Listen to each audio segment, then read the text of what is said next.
కొద్ది సమయం దేవుని మాటల్ని మనం ధ్యానించుకుందాం. మొదటి సమూయేలు పుస్తకం 2వ అధ్యాయం దిన ధ్యానార్థ నిమిత్తమై అందరూ మీ పరిశుద్ధ గ్రంథాన్ని తెరవండి. మొదటి సమూయేలు పుస్తకం 2వ అధ్యాయం 30వ వాక్యాన్ని ఎవరైనా ఒకరు చదివి సహాయం చేయండి. అశోకన్న గారికి కూడా నా ప్రేమపూర్వకమైన వందనాలు. మొదటి సమూయేలు పుస్తకం 2వ అధ్యాయం 30వ వాక్యం. కావున యెహోవా వాక్కు అనే మాట దగ్గర నుంచి చదవండి. కావున యెహోవా వాక్కు ఏదనగా, నన్ను గణపరచు వారిని నేను గణపరచెదను, నన్ను తృణీకరించువారు తృణీకారము నొందుదురు. చూడండి, ఒక చక్కటి వాగ్దానముతో కూడుకున్నటువంటి మాటని మనం చదువుకున్నాం. దేవుని బిడ్డలారా, ఈ యొక్క ఉపవాస ప్రార్థనా కూటానికి ఈ రాత్రికాల సమయం అందున ఆయన సన్నిధికి చేరి వచ్చినటువంటి మనతో ప్రవచనాత్మకంగా ఆయన సెలవిస్తున్నటువంటి మాట ఏమిటి అని అంటే, ఈ దినమున ఆయన అంటున్నాడు, నన్ను ఘనపరుచు వారిని నేను ఘనపరుస్తాను అని. హల్లెలూయా!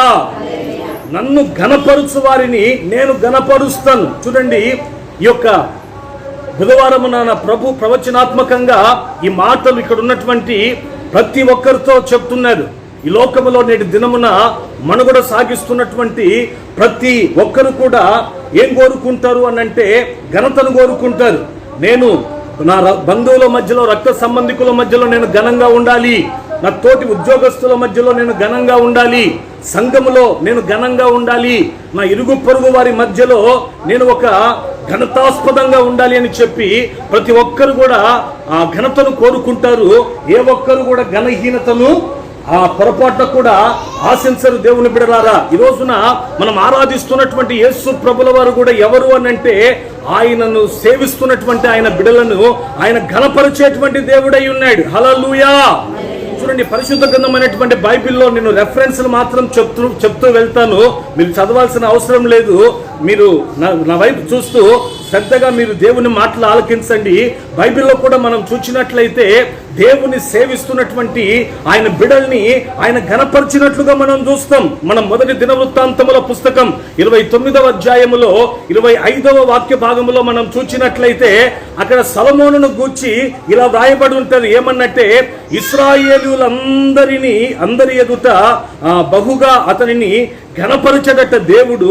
ఇశ్రాయేలులందరి ఎదుట దేవుడు సొలొమోనుని బహుగా ఘనపరిచి అతనికి ముందుగా ఇశ్రాయేలులను ఏలిన ఏ రాజుకైనను లేనటువంటి రాజ్య ప్రభావముని సొలొమోనుకు దేవుడు అనుగ్రహించినట్లుగా మనం చూస్తాం. చూడండి దేవుని బిడ్డలారా, సొలొమోనును కూడా దేవుడు ఘనపరిచినట్లుగా ఈ లేఖన భాగాల్లో మనం చూస్తున్నాం. దేవుని బిడ్డలారా, సొలొమోనును ఘనపరిచినటువంటి దేవుడు ఆయన మనల్ని కూడా ఘనపరచడా? ఆయన మనల్ని కూడా ఘనపరిచే దేవుడు. కారణం ఏంటంటే, మనం ఆరాధిస్తున్నటువంటి యేసయ్య ఎవరు అనంటే, ఆయన నిన్న నేడు నిరంతరము కూడా ఏకరీతిగా ఉన్నటువంటి దేవుడై ఉన్నాడు. కాబట్టి సొలొమోనును ఏ విధంగా అయితే ఆయన ఇశ్రాయేలు అందరి ఎదుట ఘనపరిచాడో, అలాగనే మీ రక్త సంబంధికుల మధ్యలో, మీరు చేస్తున్నటువంటి ఉద్యోగాలలో, మీరు చేస్తున్నటువంటి పరిచర్యలో ఆయన ఏం చేయబోతున్నాడంటే, ఇంకా ఈ రోజు నుండి ఇది మొదలుకొని ఆయన మనలందరినీ కూడా ఘనపరచబోతూ ఉన్నాడు. హల్లెలూయా! మనలందరినీ కూడా ఘనపరచబోతున్నాడు. చూడండి దేవుని బిడ్డలారా, నేను ఉపోద్ఘాతంగా కొన్ని ప్రాముఖ్యమైనటువంటి విషయాల్ని నేను మీతో పంచుకుంటాను. ఆ తర్వాత నేను నా సందేశంలోకి వెళ్తాను. ఏంటి అని అంటే, చూడండి, ఈ లోకంలో ఘనతలు అనేవి మనిషికి 2 విధాలుగా కలుగుతాయి. ఒకటి వచ్చేసి మనుషుల ద్వారా ఘనత కలుగుతుంది, రెండవదిగా వచ్చేసి దేవుని ద్వారా ఘనత కలుగుతుంది. అయితే ఈ లోకంలో నేటి దినమున భక్తి చేస్తున్నటువంటి దేవుని బిడ్డల యొక్క జీవితాలు ఎలా ఉన్నాయి అని అంటే, ఆ మనుషుల ద్వారా ఘనతని చాలా మంది ఆశిస్తూ ఉంటారు. ఒకవేళ వాళ్ళు ఘనపరచకపోతే వాళ్ళని దాన్ని బట్టి ఎంతో కుంగిపోతున్నటువంటి వారిని ఈ లోకంలో మనము అనేక మందిని చూస్తూ ఉంటాం.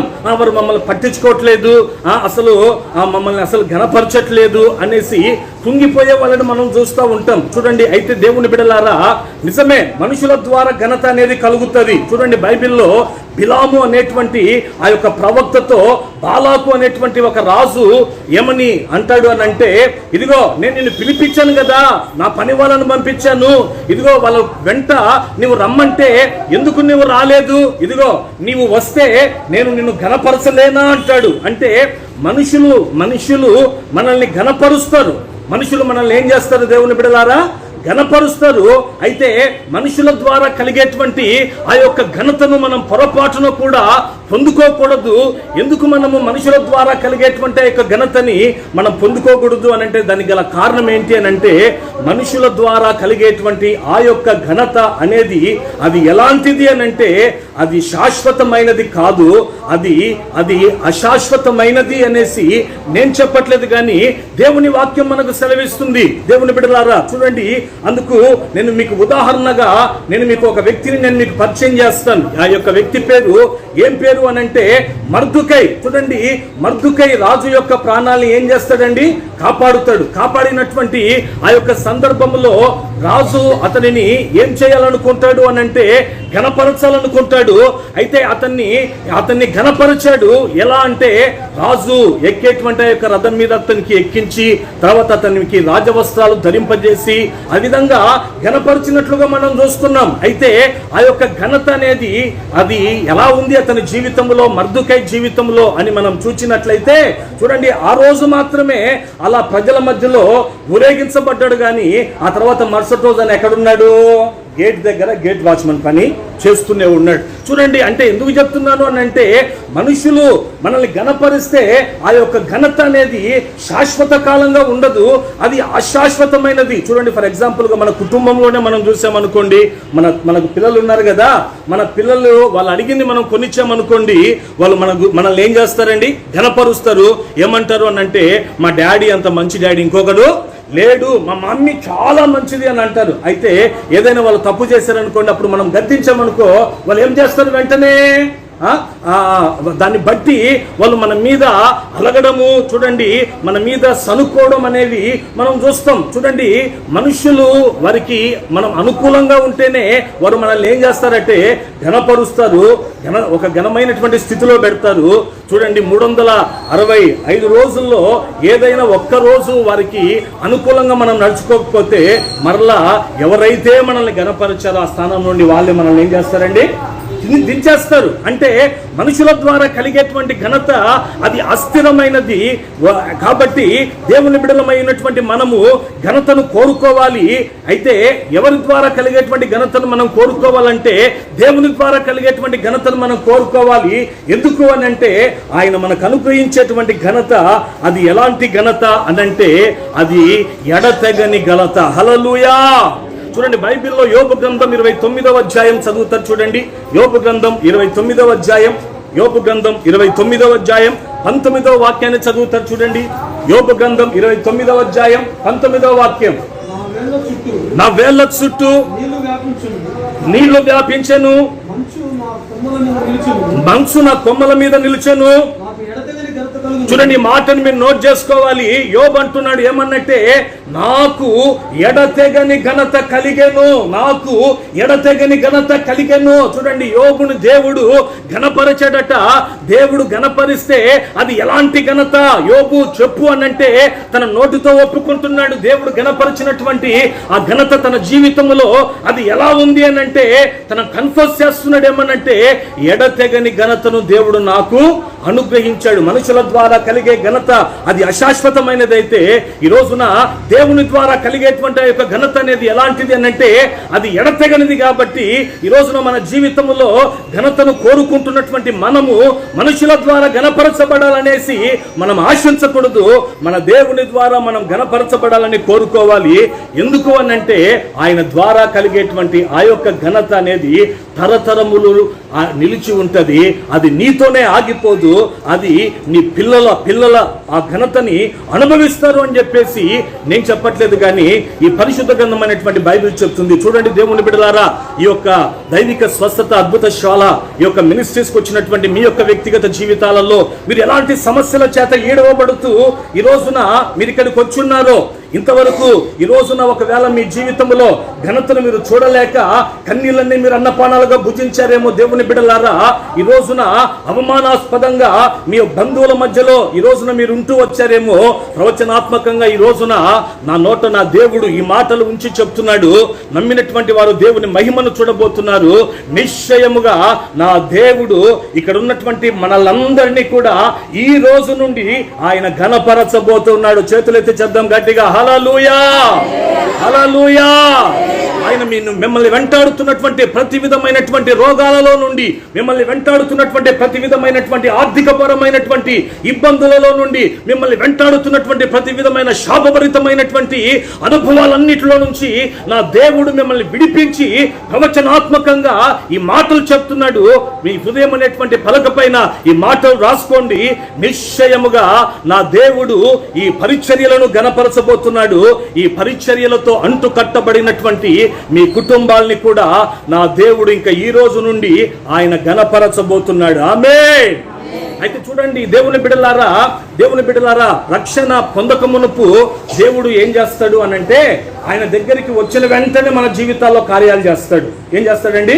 మనం ఏది అడిగితే రక్షణ పొందక మునుపు వెంటనే దేవుడు ఏం చేస్తాడంటే, ప్రభువా నా రోగం స్వస్థపరచు నాయనా అనంటే, నువ్వు రక్షణలోకి రావాలి కాబట్టి, ఆయనలో నీవు అంటుకట్టబడాలి కాబట్టి దేవుడు ఏం చేస్తాడంటే వెంటనే నీ జీవితంలో ఆయన అద్భుతాలు చేస్తాడు. అయితే రక్షణ పొందిన తర్వాత ఆయన నిన్ను ఘనపరచాలి అని అంటే, ఆయన నిన్ను ఆశీర్వదించాలి అని అంటే, చూడండి దేవుడు మనకు ఆయన ఏం చేస్తున్నాడు అని అంటే ఒక షరతు పెడుతున్నాడు. ఏం పెడుతున్నాడు అని అందరూ చెప్పండి. షరతు పెడుతున్నాడు. ఏంటి ఆ యొక్క షరతు అని అంటే, నేను నిన్ను ఘనపరచాలి అని అంటే, మనం చదువుకున్నటువంటి ఆ యొక్క వాక్య భాగంలోనే రాయబడి ఉన్న మాట ఏమిటి అని అంటే, దేవుడు ఒక కండిషన్ ఇస్తున్నాడు మనకు. ఏంటి ఆ కండిషన్ అని అంటే, నీవు నన్ను ఘనపరచాలి. నీవు నన్ను ఘనపరిస్తేనే తప్ప నేను నిన్ను ఏం చేయనంటాడు దేవుడు, ఘనపరచును అంటాడు. చూడండి, రోజున మన దైనందిక జీవితాలలో మనం ఘనతను కోరుకుంటున్నాం, కానీ మనం ఘనపరచబడలేకపోతున్నాం. మన చేతుల కష్టార్జితాన్ని మరి ఎవరో అనుభవించాల్సినటువంటి పరిస్థితులు ఈ రోజున డాక్టర్లు, తర్వాత వడ్డీ వ్యాపారాలు చేసే వాళ్ళు అనుభవించాల్సినటువంటి పరిస్థితులు ఎందుకు వచ్చాయి అని అంటే, దాని అంతటి గల కారణం ఏమిటి అని అంటే, దేవుని బిడ్డలారా, నీవు దేవుని గణపరచట్లేదు కాబట్టే ఈ రోజున ఆయన నిన్ను ఇంతవరకు గణపరచలేదు. ఈ రోజున ఈ మాటలు వింటున్నటువంటి మీ దైనందిక జీవితాలలో దేవునితో ఒక తీర్మానం చేసుకున్నారనుకోండి. ఏంటి ఆ తీర్మానము అని అంటే, ప్రభువా ఈ రోజు నుండి నేను నిన్ను ఘనపరుస్తాను ఆయన అని చెప్పేసి ఒక తీర్మానాన్ని నువ్వు చేసుకొనగలిగినట్లయితే నిశ్చయంగా నా దేవుడు ఆయన మీ కుటుంబాలను ఘనపరచబోతున్నాడు. ఆమేన్, హల్లెలూయా. చూడండి, దేవుడు ఒక వ్యక్తిని ఘనపరచాలంటే ఆయన మనకిస్తున్నటువంటి ఒక కండిషన్ ఏమిటంటే, మీరు నన్ను ఘనపరచాలి అంటున్నాడు. మీరు నన్ను ఘనపరచాలి అని అంటున్నాడు. చూడండి, బైబిల్లో కూడా అపోస్తలుడైనటువంటి పౌలు గారు, మీరు ఇంటికి వెళ్ళిన తర్వాత మీరు చదవండి, ఫిలిప్పీలకు రాసినటువంటి పత్రికలో 1వ అధ్యాయంలో 19వ వాక్యములో ఒక మాట అంటాడు. ఏంటి ఆ మాట అనంటే, మరియు నేను ఏ విషయములోనూ సిగ్గుపడక ఎప్పటి వలె ఇప్పుడును పూర్ణ ధైర్యముతో బోధించుట వలన నా బ్రతుకు మూలముగానైనా నా సావు మూలముగానైనా క్రీస్తు నా శరీరమందు ఘనపరచబడవలననేసి నేను మిగులా అపేక్షించుచున్నాను అంటున్నాడు. హల్లెలూయా. చూడండి, పౌలు అంటున్నటువంటి మాటలు ఇవి. ఏమంటున్నాడు అని అంటే, దేవుడు తనకంటూ ఒక బ్రతుకునిచ్చాడు, ఈ లోకానికి ఆయన పంపించాడు. చూడండి, అతను అంటున్నాడు ఏమన్నంటే, తనలో ఒక అపేక్ష. ఏమిటి ఆ యొక్క అపేక్ష అనంటే, డబ్బు సంపాదించాలన్నటువంటి అపేక్ష కాదండి, బిల్డింగ్లు కట్టాలన్నటువంటి అపేక్ష కాదండి, మంచి మంచి కార్లు కొనాలన్నటువంటి అపేక్ష కాదండి. ఏంటి ఆ యొక్క అపేక్ష అనంటే, నా బ్రతుకు మూలముగానైనా సరే, నా యొక్క చావు మూలముగానైనా సరే, క్రీస్తు నా శరీరమందు మిగులా ఘనపరచబడాలి, నా శరీరమందు క్రీస్తు మిగుల ఘనపరచబడాలి అనేసి నేను ఏం చేస్తున్నానంటే, ఈ యొక్క అపేక్షను నా జీవితంలో నేను కలిగి ఉన్నాను అంటున్నాడు. చూడండి, ఈ రోజున ఉపవాస ప్రార్థనలు అంటే వస్తున్నారు, ఆదివారపు ఆరాధనలు అంటే వస్తున్నారు. ఈ రోజున మీ జీవితంలో, మన జీవితంలో ఈ ఆలోచన మనకుందా? నా బ్రతుకు మూలముగా నైనా, నా చావు మూలముగానైనా సరే, క్రీస్తు నా శరీరమందు ఘనపరచబడాలన్నటువంటి ఒక ఆశ కలిగినటువంటి వాడవై నువ్వు భక్తి చేస్తున్నావా? లేకపోతే ఈ రోజున ప్రభువా నేనైతే నిన్ను ఘనపరచును గాని నువ్వైతే నన్ను ఘనపరచు తండ్రి అనేటట్లు మన జీవితాలు ఉన్నాయా? బైబిల్లో ఒక వ్యక్తి ఉన్నాడండి, ఆయన పేరు ఏం పేరు అని అంటే సౌలు. ఏం పేరండి ఆయన పేరు? సౌలు. బైబిల్లో ఈ సౌలును గురించి మనం చదువుకుంటూ వెళ్తే మీరు ఇంటికి వెళ్ళిన తర్వాత 1 సమూయేలు పుస్తకం 15వ అధ్యాయం 30వ వాక్యంలో మీరు చూచినట్లయితే సౌలు సమూయేలు ప్రవక్తతో ఒక మాట అంటాడు. ఏంటి అని అంటే, ఇదిగో నేను పాపం చేశాను. ఏం చేశాడట? అందరు చెప్పండి, చెప్పండి. ఏం చేశాడట? సౌలు పాపం చేశాడట. నేను పాపం చేస్తాను అని చెప్పి ఒప్పుకుంటున్నాడండి. ఒప్పుకుంటూ మరలా ఒక మాట అంటున్నాడు. ఏమన్నంటే, అయినను నా జనులైన పెద్దల ఎదుట, ఇశ్రాయేలుల ఎదుట నువ్వేం చేస్తావు అని అంటే, నన్ను నీవు ఘనపరచు, నేను పాపం చేశాను అంటున్నాడు. మళ్ళీ ఈయనకి ఏం కావాలంట? చెప్పండి, ఏం కావాలటండి? ఘనత కావాలట. చూడండి, లోకంలో కూడా ఒక సామెత ఉంది కదా, అవ్వ కావాలా బువ్వ కావాలంటే కుదరదు. ఈ రోజున నీ జీవితంలో నీ ద్వారా నీకు దేవుడు నిన్ను ఘనపరచాలనుకుంటున్నట్లయితే మన జీవితంలో మనకు ఉండవలసిన అనుభవం ఏమిటి అని అంటే, మన బ్రతుకు మూలముగా నైనా సరే, మన చావు మూలముగానైనా సరే, మన ద్వారా దేవునికి మహిమ కలిగేటట్లు, ఘనత మన శరీరం ద్వారా దేవుని నామం ఘనపరచబడేటట్లు మన జీవితాలు ఉంటేనే దేవుడు ఏం చేస్తాడంటే మనల్ని ఆయన ఘనపరుస్తాడు. చూడండి, బైబిల్లో బెల్షాజర్ అనేటువంటి ఒక రాజు కనపడతాడు. ఏం పేరండి? అందరు బాగా వినండి. ఏం పేరు ఆయన పేరు? బెల్షాజర్. చూడండి, ఒక రోజున ఆయనకి ఒక కొన్ని అక్షరాలు కనపడతాయి. గోడ మీద దేవుని చేవ్రాత కనపడుతుంది. ఆ చేవ్రాత దాని యొక్క అర్థం ఏమిటి అని అంటే, మనం అవన్నీ కూడా ఎక్కడ చూస్తామంటే దానియేలు పుస్తకములో 5వ అధ్యాయములో 23వ వాక్యములో మనం చూస్తాం. దేవుని బిడ్డలారా, చూడండి, ఆ యొక్క బెల్షాజర్ అనేటువంటి ఆ యొక్క రాజుతో దేవుడు మాట్లాడతాడు. ఏమని మాట్లాడతాడు అని అంటే, నీ ప్రాణమును, నీ యొక్క సకల మార్గములు ఏ దేవుని వశములో ఉన్నవో ఆయనను నీవు ఏం చేయలేదంటే ఘనపరచలేదు. ఏం చేయలేదంటే బెల్షాజర్ రాజు. దేవుడు అంటున్నాడు, నీ ప్రాణం. మన ప్రాణం ఎవరి చేతిలో ఉంది? డాక్టర్ల చేతిలో ఉందా? దేవుని చేతిలో ఉంది. దేవుడు ఈయనక స్విచ్ ఆఫ్ చేసినాడంటే, పరదేశులమో ప్రియులారా, మనం ఎన్నో మాటలు మాట్లాడవచ్చు, కానీ దేవుని బిడ్డలారా, మన ప్రాణం ఎవరి చేతిలో ఉందంటే దేవుని చేతిలో ఉంది. చూడండి, దేవుడు ఈ బెల్షాజర్తో అంటున్నాడు ఏమన్నట్టే, నీ ప్రాణమును, నీ సకల మార్గములు ఏ దేవుని వశములో ఉన్నాయో ఆయన నీవు ఘనపరచలేదు కాబట్టి, భక్తి విషయంలో ఆయన నిన్ను తూకంలో పెడితే నువ్వేమైనావంటే తగ్గిపోయావు కాబట్టి, ఇదిగో ఆయన నీ దినములు ఈ లోకములో ముగించేశాడు. ఇంకా నువ్వు చస్తావు అన్న వెంటనే చూడండి, అక్కడికక్కడే అతని ప్రాణం పోయిందట. అతను ఏమయ్యాడంటే చనిపోయినట్లుగా మనం చూస్తున్నాం. చూడండి, దేవుని బిడ్డలారా, ఎందుకు చెప్తున్నాను ఈ విషయాలు అనంటే, మన దైనందిక జీవితాలలో మన ప్రాణమును, మన సకల మార్గములు ఏ దేవుని చేతిలో ఉన్నాయో ఆయనను నీవు ఘనపరచకపోతే నీ జీవితంలో నీవు ఘనపరచబడలేవు దేవుని ద్వారా అన్న సంగతిని మనం ఏం చేయాలంటే ఈ రోజున గుర్తెరగాలి. మన బ్రతుకు మూలముగానైనా సరే, మన చావు మూలముగానైనా సరే, క్రీస్తు మన శరీరమందు ఏ రోజైతే ఘనపరచబడతారో ఆ రోజున నా దేవుడు మిమ్మల్ని కూడా ఏం చేస్తాడో తెలుసా? ఇదిగో వీరి జీవితాల ద్వారా నా నామం ఘనపరచబడుతుంది అని చెప్పి ఆయన మిమ్మల్ని కూడా ఘనపరచడం ప్రారంభిస్తాడు. చూడండి, నేను ఒక 15 నిమిషాల్లో నా సందేశాన్ని నేను ముగిస్తాను. దేవుని బిడ్డలారా, చూడండి, ఇప్పుడు దేవుడు మనల్ని ఘనపరచాలంటే దేవుడు మనకి ఇస్తున్నటువంటి కండిషన్ ఏంటి? దేవుణ్ణి మనము ఏం చేయాలండి? దేవుణ్ణి మనము ఘనపరచాలి. దేవుణ్ణి మనం ఎలా ఘనపరచాలి? కొందరు అనొచ్చు, ఏమన్నా ఆదివారం వస్తే మేము ప్రార్థనలకు వెళ్తాం, ఉపవాస ప్రార్థనలో ఇట్లా మేము కూడుకుంటా ఉంటాం. కూడుకున్నప్పుడు అంతా హల్లెలూయా స్తుతి మహిమ ఎల్లప్పుడు దేవునికిచ్చెదము అని చెప్పి పాటలు పాడుతుంటాం. దేవుణ్ణి నామాన్ని ఆ విధంగా ఘనపరుస్తుంటాం. ఇంక ఇదే కదండి ఘనత అని మీరు అనొచ్చు. నేను కాదు అని అనను. కానీ చూడండి, బైబిల్లో యెషయా ప్రవచన గ్రంథంలో 29వ అధ్యాయంలో 13వ వాక్య భాగంలో ఒక చక్కటి మాట ఉంటుంది. ఏమిటి ఆ మాట అని అంటే, కొంతమంది దేవుణ్ణి పెదవులతో ఆరాధిస్తున్నారట. ఏం చేస్తున్నారట అండి చెప్పండి? కొంతమంది దేవుణ్ణి పెదవులతో, చేతులతో, కాళ్ళతో నాట్యమాడుతూ దేవుణ్ణి ఆరాధిస్తున్నారట. అయితే దేవుడు ఆ ప్రజల్ని చూచి ఏమంటున్నాడు అనంటే, ఇదిగో ఈ ప్రజలు నన్ను వ్యర్థముగానే ఆరాధించుచున్నారు అంటున్నాడు. ఏమంటున్నాడు దేవుడు చెప్పండి? ఎట్లా ఆరాధిస్తున్నారంట? అదేంది ప్రభువా, గట్టిగా పాట పాడుతున్నాం, గట్టిగా సప్పట్లు కొడుతున్నాం కదా, ఏంటి ఆ మాట అంటావు నాయనా?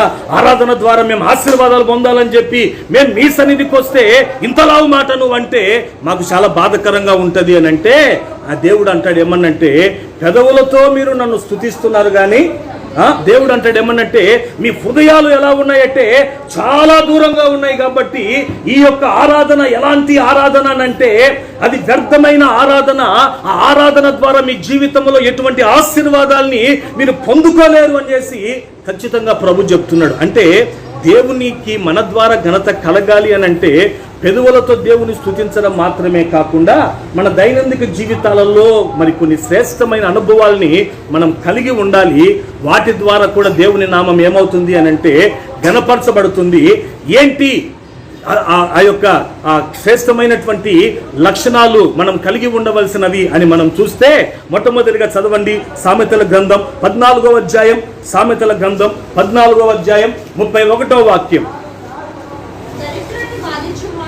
దరిద్రుని బాధించువాడు, వాని సృష్టికర్తను నిందించువాడు, బీదలను కనికరించువాడు, ఆయనను గణపరచువాడు. దేవుని బిడ్డలారా, నన్ను గణపరచు వారిని నేను గణపరుస్తాను. ఎట్లా గణపరచాలి? పెదవులతో గణపరచడం మాత్రమే కాకుండా మన దైనందిక జీవితంలో మరికొన్ని శ్రేష్టమైన అనుభవాలు మనం కలిగి ఉండాలి.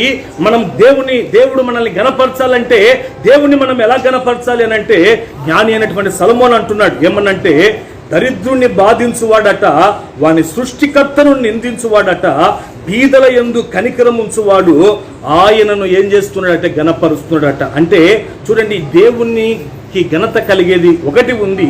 అది ఏమిటి అని అంటే, బీదల్ని మనం చూచినప్పుడు. ఎవరిని మనం చూసినప్పుడు అండి చెప్పండి?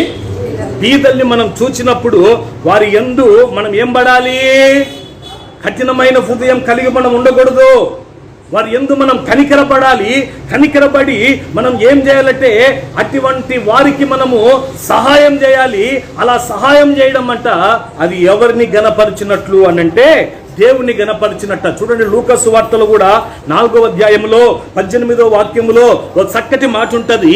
ఏమిటి ఆ మాట అనంటే, యేసు ప్రభు ఈ లోకానికి వచ్చాడట. ఎవరు వచ్చాడటండి ఈ లోకానికి? యేసు ప్రభు ఈ లోకానికి వచ్చాడట. ఏమయ్యా, ఎందుకు వచ్చావు ఈ లోకానికి అనంటే, యేసు ప్రభు అంటున్నటువంటి మాట ఏంటంటే, ఈ లోకములో అనేక మంది ఉన్నారు, ఐశ్వర్యవంతులు ఉన్నారు. అయితే ఈ లోకములో ఉన్నటువంటి ఐశ్వర్యవంతుల కోసం నేను రాలేదు. నేను ఎవరి కోసం వచ్చాను అనంటే, బీదల కోసం నేను వచ్చాను అంటున్నాడు. చప్పట్లు కొట్టండి గట్టిగా, హల్లెలూయా. నేను ఎందుకు ఈ లోకానికి వచ్చానంటే, ఈ లోకములో బీదలైనటువంటి వారికి సువర్తమానమును ప్రకటించుటకు నేను ఈ లోకానికి వచ్చాను అంటాడు. చూడండి, ఈ రోజున యేసయ్య ఈ లోకానికి వచ్చాడట. ఎవరి కోసం వచ్చాడట? ఆయన చెప్పే మాట బీదల కోసం. ఈ రోజున చూడండి, బైబిల్ చెప్తున్న మాట ఏంటంటే, క్రీస్తు యేసునకు కలిగినటువంటి ఈ మనస్సు కూడా మనం కూడా కలిగి ఉండాలని చెప్తుంది. ఏంటి ఆయన కలిగి ఉన్నటువంటి మనస్సు అనంటే, చూడండి, ఆయన వచ్చింది ఈ లోకానికి బీదల కోసం అండి. కాబట్టి మన దైనందిక జీవితాల్లో కూడా మనం వెళ్తున్నటువంటి మార్గాలలో, మనం చేస్తున్నటువంటి పనిపాటల్లో, మనం ఉంటున్నటువంటి ఆ ప్రాంతంలో కొంతమంది బీదలు మనకు కనపడతారు. కనబడినప్పుడు వాళ్ళు ఏదైనా మన దగ్గర సహాయాన్ని ఆశించినప్పుడు మనం ఏం చేయాలంటే వారికి మనం సహాయం చేయాలి.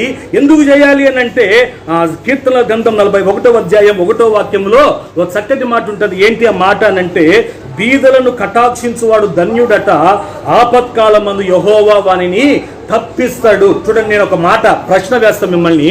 ఏంటి ఆ ప్రశ్న అనంటే, మీకు ఆపదలు వస్తాయా రావా? చెప్పండి, వస్తాయా రావా? ఎవరికైనా వస్తాయి ఆపదలు.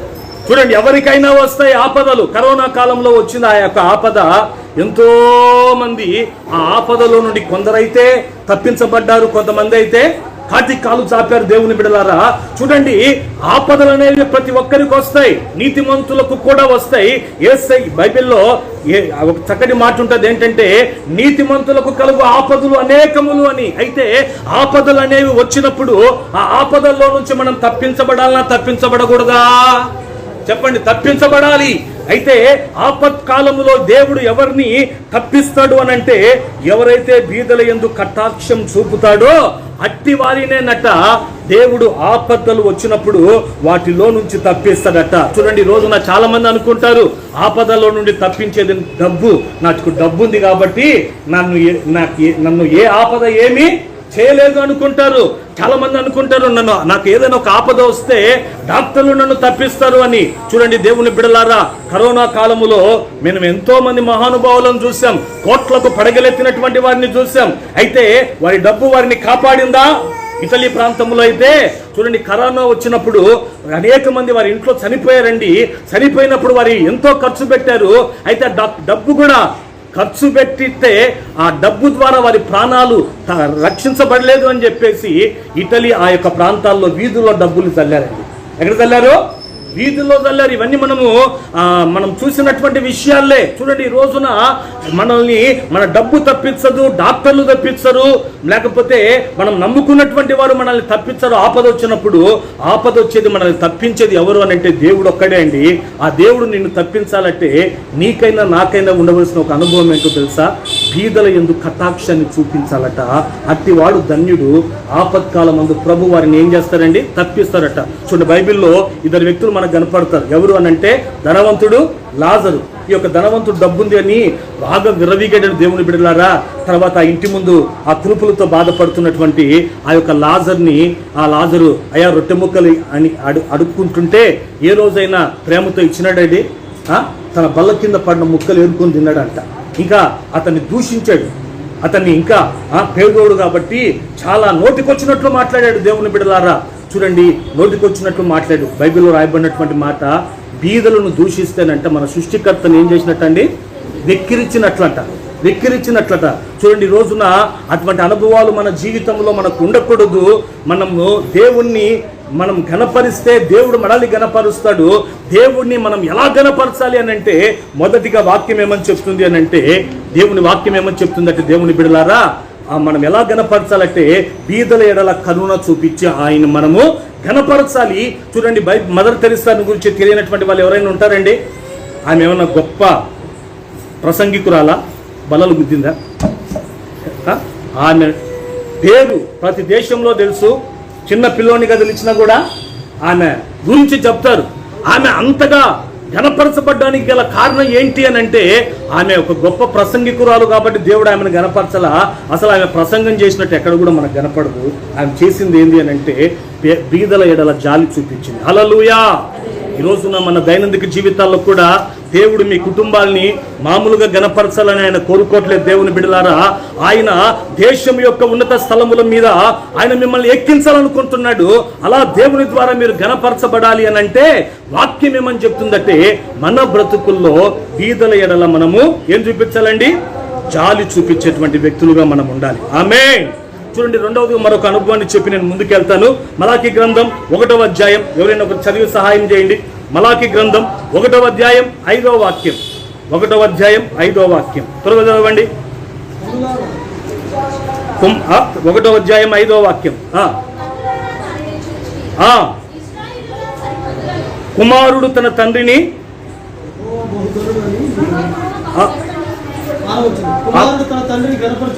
కుమారుడు తన తండ్రిని గణపరచును కదా, దాసుడు తన యజమానుని గణపరచును కదా.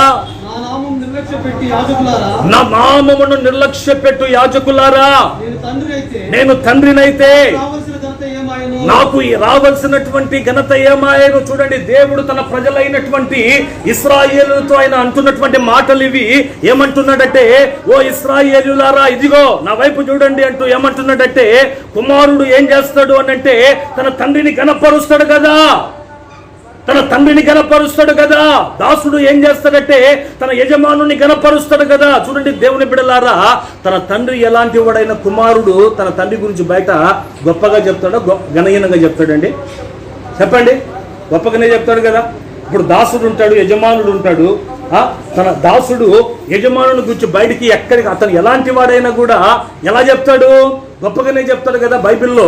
ఎలియాజరు దాసుడు, అబ్రహాం వచ్చి ఎవరంటే యజమానుడు ఒక పని నిమిత్తమై ఈ ఎలియాజర్ని అబ్రహాము యజమానుడు ఏం చేస్తాడంటే ఒక ప్రాంతానికి పంపినప్పుడు చూడండి దేవుని బిడలారా, అతడు ఆ యొక్క కుటుంబంతో మాట్లాడేటప్పుడు ఏమని మాట్లాడతాడు అని అంటే, మనం బైబిల్ గ్రంథంలో చాలా చోట్ల అధ్యాయంలో మనం చూస్తాము, నా యజమానుడు నా యజమానుడు నా యజమానుడు అన్నట్లుగా మనం చూస్తాం.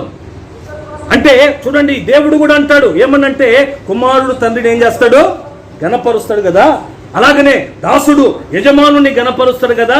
నేను మీకు ఎవరిని అనంటే తండ్రినై ఉన్నాను, నేను మీకు ఎవరిని అనంటే యజమానునై ఉంటే నాకు రావాల్సినటువంటి ఘనత ఏది, నాకు రావాల్సినటువంటి ఘనత ఏది? యాజకులారా, మీరు ఎందుకని మీరు నా యొక్క నామమును నిర్లక్ష్యం చేస్తున్నారు అంటాడు. చూడండి దేవుని బిడ్డలారా, ఈ రోజున రెండవదిగా మన ద్వారా దేవునికి ఘనత అనేది కలగాలి అనంటే వాక్యం ఏమని చెప్తుంది అనంటే, చూడండి ఈ యొక్క వాక్యం ద్వారా మనం ఏం తెలుసుకుంటున్నాము అనంటే, మనము మన దైనందిక జీవితాలలో మన ద్వారా దేవుని నామానికి మహిమ కలిగేటట్లు మన బ్రతుకులు ఉన్నప్పుడు ఆయన నామానికి ఘనత కలుగుతుంది.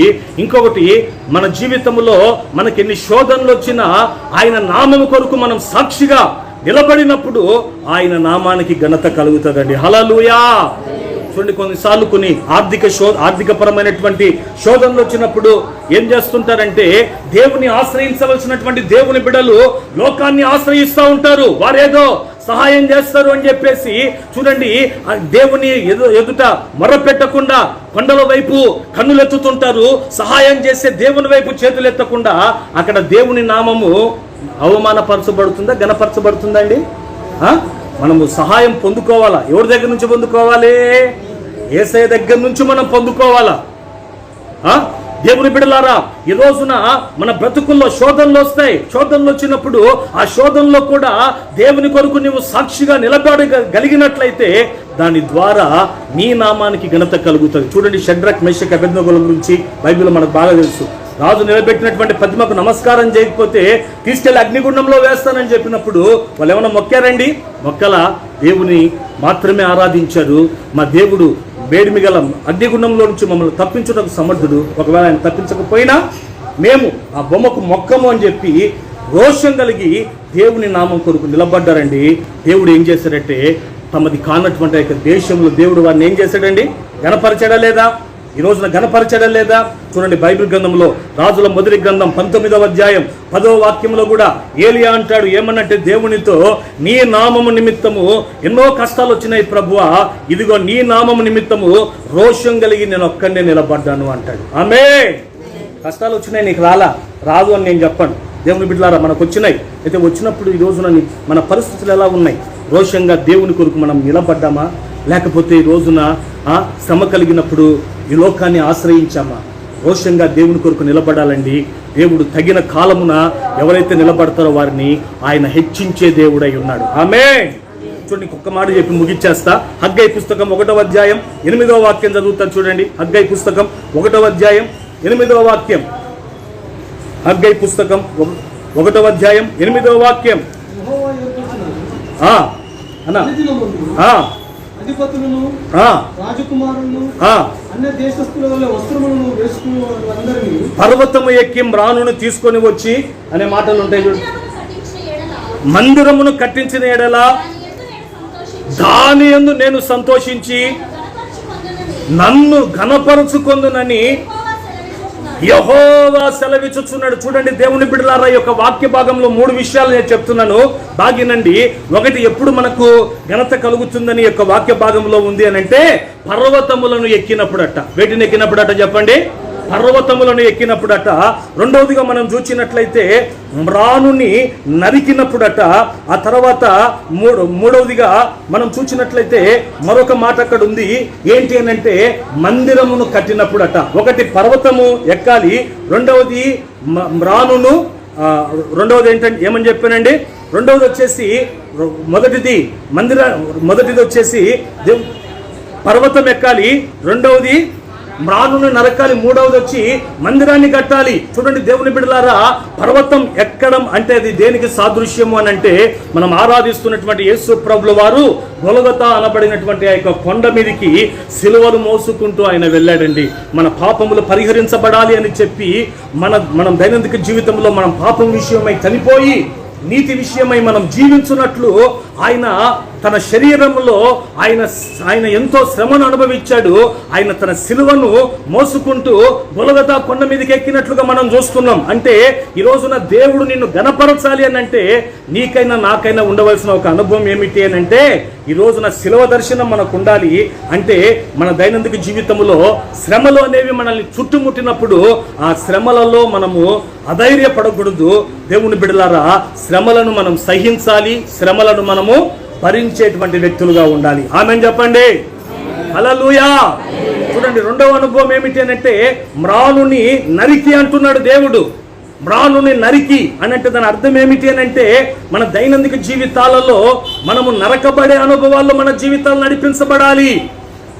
దేవుని బిడ్డలారా, ఈ రోజున కొన్నిసార్లు దేవుడు మనల్ని పరీక్షించాలి అని చెప్పి ఆయన ఏం చేస్తాడంటే కష్టాల కొలిమిలో కూడా మనల్ని తీసుకొని వెళ్తుంటాడు. అదే నరకడం అంటే నరకన ఆ యొక్క అనుభవాల గుండా నీ జీవితం నడిపించబడుతున్నప్పుడు నీ జీవితంలో ఈ రోజున భక్తిని విడిచిపెట్టే అనుభవం మనకు ఉండకూడదు. ఈ రోజున చూడండి ఆ నరకబడే అనుభవం ఏం చేస్తుందంటే చేదైనటువంటి నీ యొక్క జీవితాన్ని మారాలాంటి నీ జీవితాన్ని మధురంగా మారుస్తుంది. ఏం చేస్తుందండి ఆ నరకబడే అనుభవం అనేది? చేదైనటువంటి ఇప్పుడు నీ జీవితం ఎలా ఉందంటే నువ్వు చెప్తావు చాలా చేదుగా ఉందండి అని.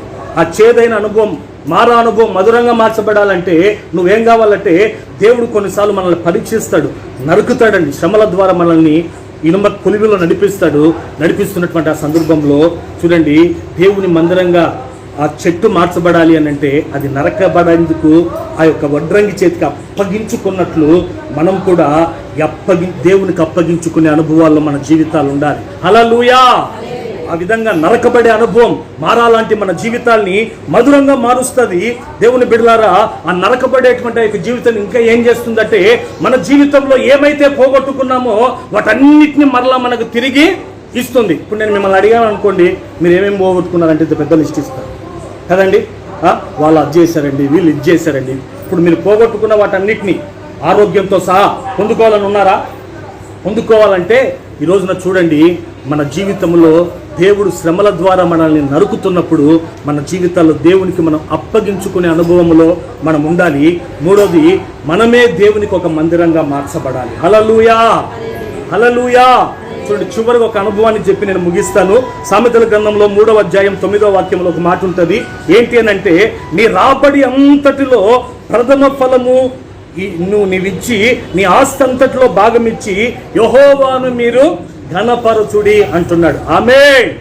చూడండి ఒకటి ఆయనకి దేని ద్వారా ఘనత కలుగుతుంది అని అంటే బీదల యందు జాలి చూపడం ద్వారా ఘనత కలుగుతుంది. రెండవది శ్రమలలో దేవుని కొరకు సాక్షిగా నిలబడితే ఘనత కలుగుతుంది.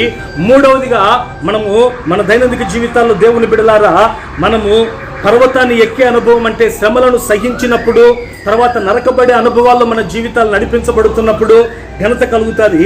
నాలుగవదిగా దేవునికి ఘనత ఎలా కలుగుతుంది అంటే నీవు సంపాదించేటువంటి సంపాదన అంతట్లో కూడా నీ యాజకునికి నీవేమి ఇవ్వాలంటే దశమ భాగాలు ప్రతిష్టార్పణలు యాజకునికి దేవుని మందిరానికి మీరు ఇవ్వాలట.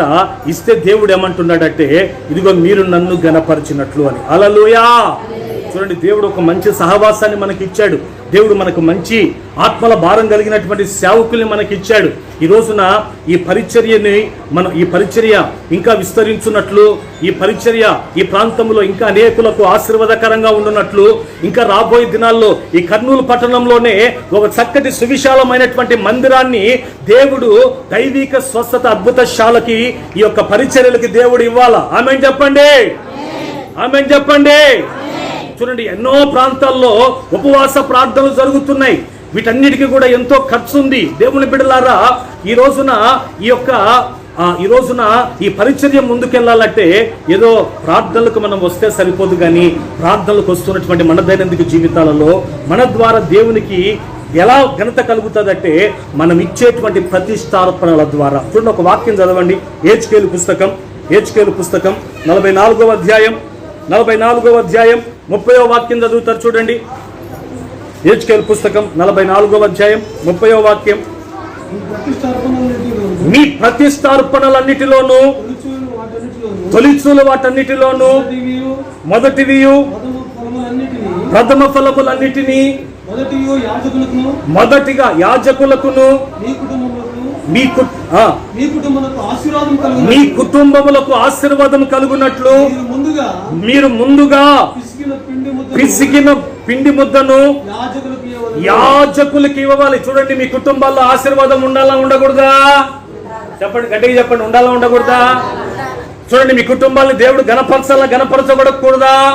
గణపరచాలి, మనల్ని గణపరచాలి. గణపరచాలంటే చూడండి, ఇక్కడ హెచ్కేలు పుస్తకంలో ప్రవక్త అంటున్నాడు ఏమనంటే, ఇదిగో మీ కుటుంబంలో ఆశీర్వాదం ఉండునట్లు, శాపం తొలగిపోయి, అనారోగ్యం తొలగిపోయి, కన్నీళ్లు తొలగిపోయేటట్లు మీరు ఏం చేస్తారంటే, దేవుడు మీకు ఇచ్చిన దాంట్లో మొదటిగా ఏం చేస్తారంటే ఆ యొక్క ప్రథమ ఫలాల్ని, ప్రతిష్టార్పణని, ఇదిగో మొదటిగా పిసికినటువంటి ఆ యొక్క ముద్దని మీరు యాజకునికి ఇవ్వండి.